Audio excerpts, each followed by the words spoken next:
Hello everyone, কেমন আছো সকলে? দেখো, আজকে সকাল সকালই ওয়েটটা মেপে ব্লগটা শুরু করছি। কত ওয়েট এসছে আমার? 65 ক্রস করে গেছে, 65.45। তোমাদের দেখতে হয়তো একটু অসুবিধা হতে পারে। কেন বলো তো? আজকে ওয়েট মাপছি প্রথমেই ব্লগের, কারণ আজকে তোমাদের সাথে একটা খুব সুন্দর ডায়েট প্ল্যানের রেসিপি, সারাদিনের মানে ডায়েট প্ল্যানের একটা চার্ট শেয়ার করব।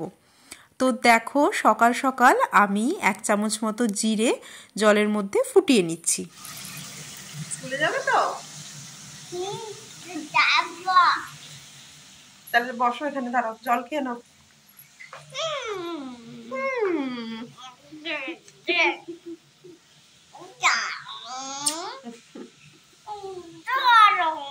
মোমোকে স্কুলে দিয়ে এসে তারপরে জলটা আরেকটু গরম করে এখন খেয়ে নেব।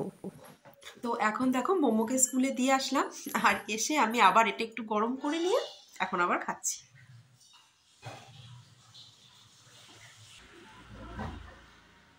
সকাল সকাল এই মর্নিং ড্রিঙ্কটা কিন্তু মাস্ট, এটা নিতেই হবে। তো সকালের মর্নিং ড্রিঙ্ক নেওয়ার পর এইবারে ব্রেকফাস্ট খাওয়ার পালা। তো একদমই ঝঞ্ঝাটহীন আর খুব তাড়াতাড়ি হয়ে যাবে।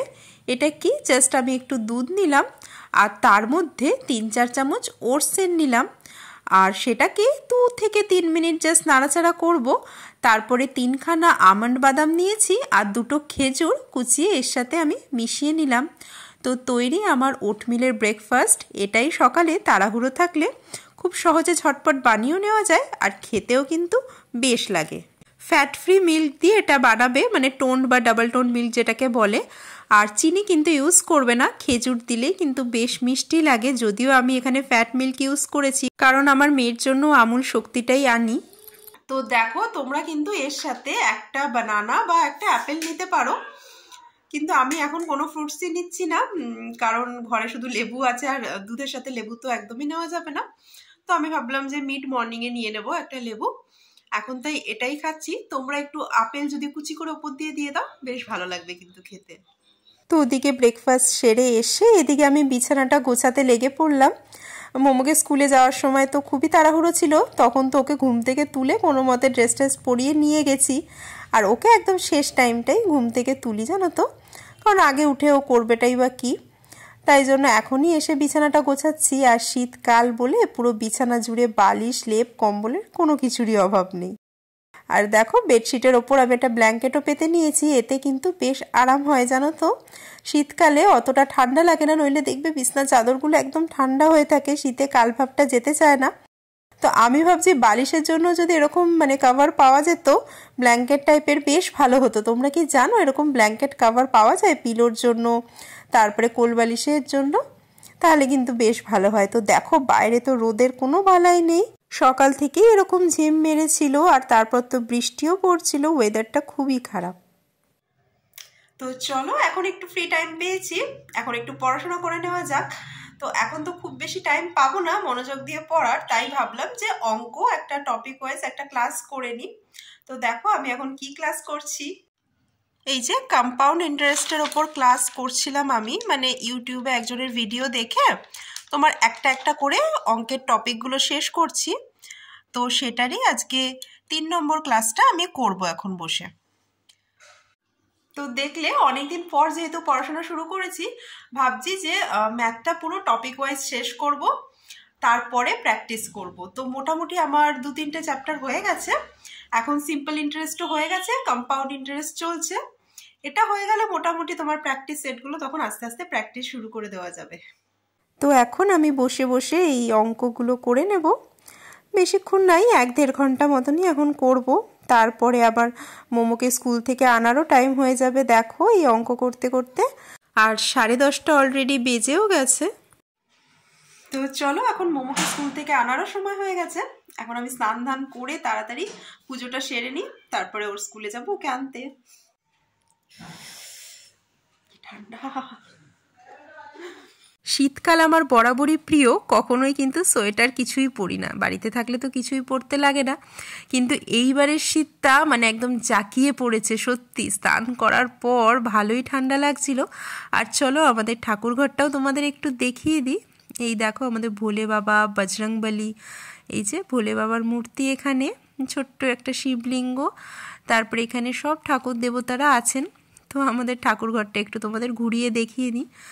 আর পুজো দিলে জানো তো একটা বেশ সুন্দর মনে শান্তি পাওয়া যায় কিন্তু, আর সারাদিনের কাজকর্মের একটা জোরও পাওয়া যায়। তো সকাল সকাল স্নান করে পুজো দিলে অনেকটা ভালো লাগে, দিনটা খুব ভালো কাটে। তারপরে দেখো পুজো দিয়ে এসে আমি এই মিড মর্নিংয়ে একটা ফ্রুটস নিয়ে নিলাম। এখানে আমি পেয়ারা খাচ্ছি। তখন তোমাদের বললাম যে লেবু ছাড়া আর কোনো ফল নেই, কিন্তু পেয়ারাটা ছিল, আমি জানতাম না। তারপরে মা বলল পেয়ারা আছে, তো এখন পেয়ারা খেয়ে তারপরে আবার রেডি হয়ে বেরোচ্ছি, মোমোকে স্কুল থেকে আনতে যাব। তো চলো মোমোকে নিয়ে আসা যাক স্কুল থেকে। কে দিয়েছে কালার পেন্সিলটা? ম্যাম দিয়েছে। কার বার্থডে ছিল? আমার বার্থডে। তোমার বার্থডে ছিল না, ফ্রেন্ডের বার্থডে ছিল। আমার বার্থডে। আমাকে চকলেট দেয়নি। কালার পেন্সিলটা কোথায় দেখাও? চকলেট দেয়নি। এই দেখাও কালার পেন্সিল। ও বাবা, চকলেট দেয়নি। চকলেট দেয়নি তোমায়? না, তাই? চকলেট দিয়েছে। দাও। দিয়েছে চকলেট। দাও দাও চকলেট। এখন তোমার খাওয়া দাওয়া হয়ে গেছে, এখন তুমি একটু ঘুমাও। এই খাতা পা দেয় নাকি? নমস্কার করো, নম করো। তুমি কি আঁকবে, কি করছো? খাতার মধ্যে কালার করছো? আমি দড়ি করছি, দড়ি। আজকে মোমোদের স্কুলে কারোর একটা বার্থডে ছিল, ওই জন্য ওদের গিফট হিসাবে তোমার ওই কালার পেন্সিল, তারপরে চকলেট এইসব দিয়েছে। আর বাইরে দেখেছো টুকটুক করে বৃষ্টি কিন্তু পড়ছে, খুব জোরে না পড়লেও অল্প অল্প বৃষ্টি পড়ছিল, রাস্তাঘাটও ভিজে গেছে। তো ঠান্ডাটা মনে হচ্ছে আরও জেকে বসবে। তো মোমো দেখলাম আজকে টিফিন কিছুই খায়নি, মনে হয় বার্থডের জন্য কেক টেক খেয়েছে। পিস পোলাও দিয়ে দিয়েছিলাম, তাই ওটা এখনই ওকে খাইয়ে দিলাম, আর এখনও ঘুমোচ্ছে।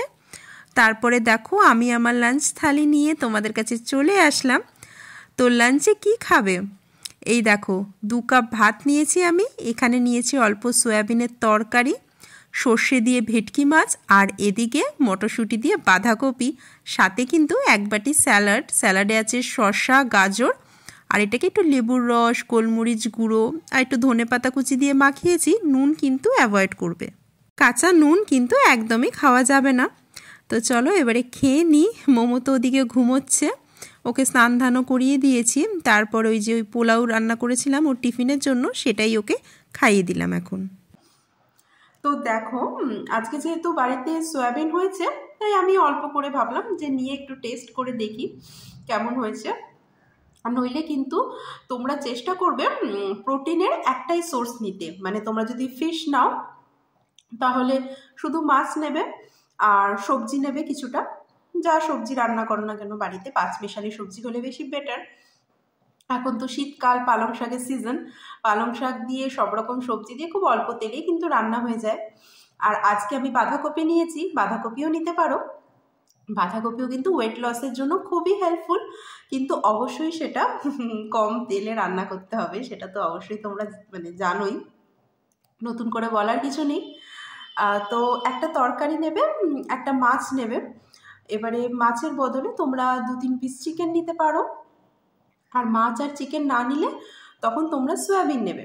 এবারে আমি যেহেতু অলরেডি আজকে মাছ নিয়েছি, আজকে আমাদের ভেটকি মাছ হয়েছে সর্ষে দিয়ে, তো যেহেতু আমি আজকে মাছ খাচ্ছি তাই সয়াবিন আমার না খেলেও চলতো, বাট যেহেতু রান্না হয়েছে তাই অল্প করেই নিলাম।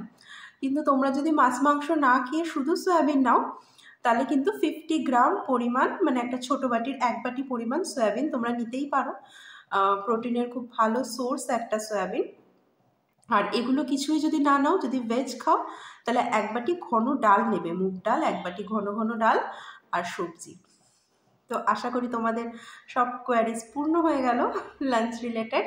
আর হ্যাঁ, সাথে 1 বাটি স্যালাড তো অবশ্যই নেবে। ও আরেকটা কথা বলে দিই, চিকেনের কিন্তু চেষ্টা করবে ব্রেস্ট পিস খাওয়ার, কারণ ব্রেস্ট পিস মানে যেগুলো বুকের মাংস যেটা হয় সলিড পিস, সেটাতেই কিন্তু তোমার প্রোটিনের পরিমাণ বেশি থাকে আর ফ্যাটের পরিমাণ কম থাকে, আর লেগ পিসে কিন্তু ফ্যাট বেশি থাকে। তো যদি ওয়েট লস করতে চাও ট্রাই করবে বেশি করে ব্রেস্ট পিস খাওয়ার লেগ পিসের তুলনায়। আর মাছ মাংসের বদলে তোমরা ডিমও নিতে পারো, একটা হোল ডিম নেবে, আইদার সেদ্ধ অথবা ডিমের ঝোল, সাদা অংশ যে শুধু খেতে হবে তার কোনো মানে নেই, কুসুম শুদ্ধই একটা গোটা ডিম খেতে পারো, মানে আইদার মাছ বা চিকেন অথবা ডিম অথবা সয়াবিন অথবা ডাল। আর ভেটকি মাছ তোমাদের কার কার পছন্দের বলো, আমার তো খুবই পছন্দের একটা মাছ, আর আজকের মাছটাও কিন্তু খুবই টেস্টি ছিল।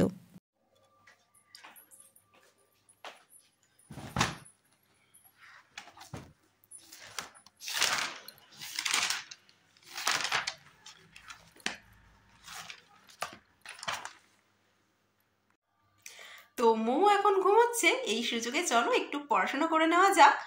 আবার তোমাদের সাথে দেখা করছি ইভিনিং স্ন্যাক্সে।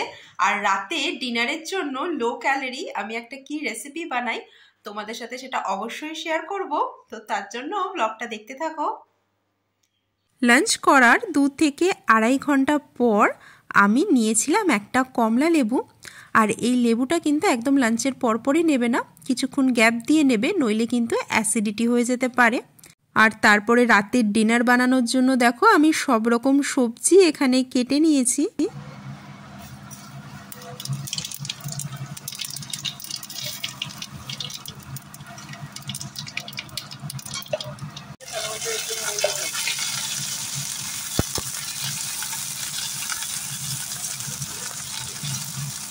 ইভিনিং স্ন্যাক্সে আর কিছু সেরকম নিলাম না আজকে, কারণ আমার খুব একটা খিদে পাচ্ছিল না। তোমরা চাইলে 1 মুঠো বাদাম বা একটু ছোলা ভাজা এই টাইপের হালকা ফুলকা কিছু নিতে পারো, বা একটু মাখানা রোস্ট করেও খেতে পারো। রোস্টেড মাখানা 1 মুঠো খুব ভালো কিন্তু মেয়েদের পক্ষে, আর ওতে প্রচুর ক্যালসিয়ামও থাকে কিন্তু।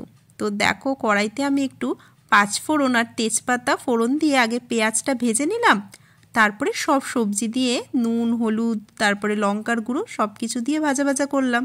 তারপরে মটরশুঁটিটা দিয়ে দেব, আর টমেটোটা আগেই দিয়ে চাপা দিয়ে রেখেছিলাম, তারপরে জিরের গুঁড়ো ধনের গুঁড়ো সব কিছুই দিয়েছি।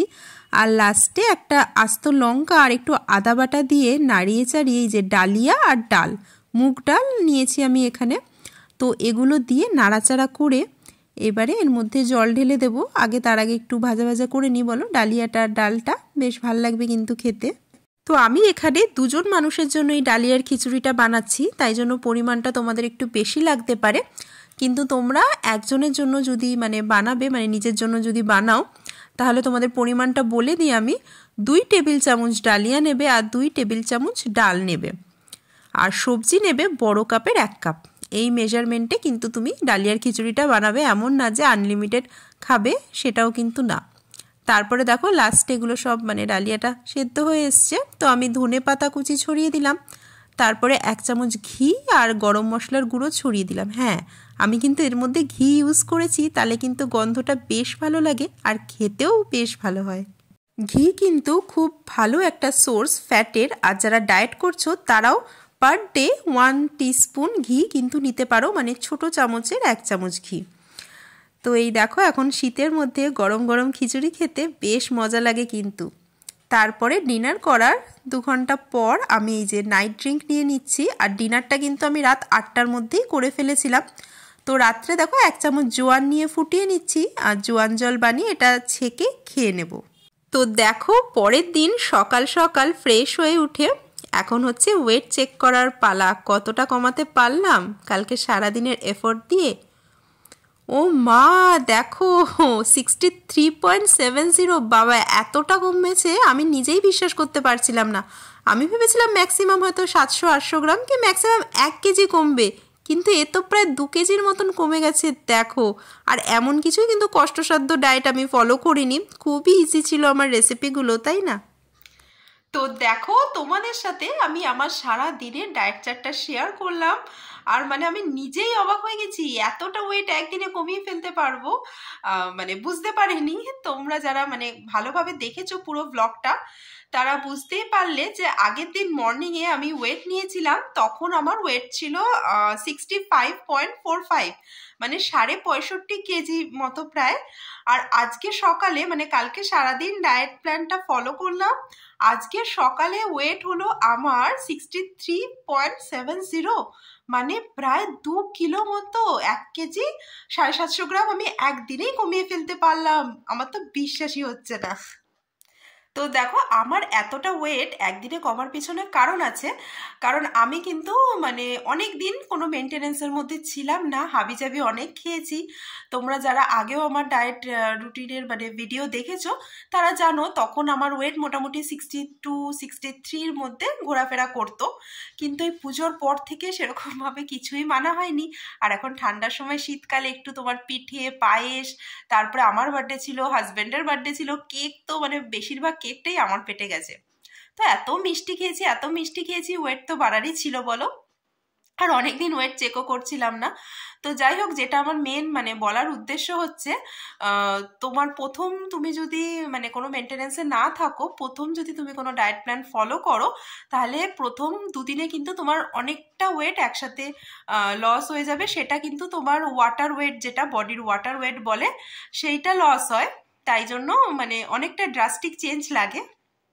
কিন্তু তা বলে এটা ভেবো না যে 30 দিন তুমি ডায়েট প্ল্যান ফলো করবে আর প্রত্যেক দিন 1 কেজি করে তোমার 30 কেজি ওজন কমে যাবে, সেটা কখনোই কিন্তু সম্ভব নয়।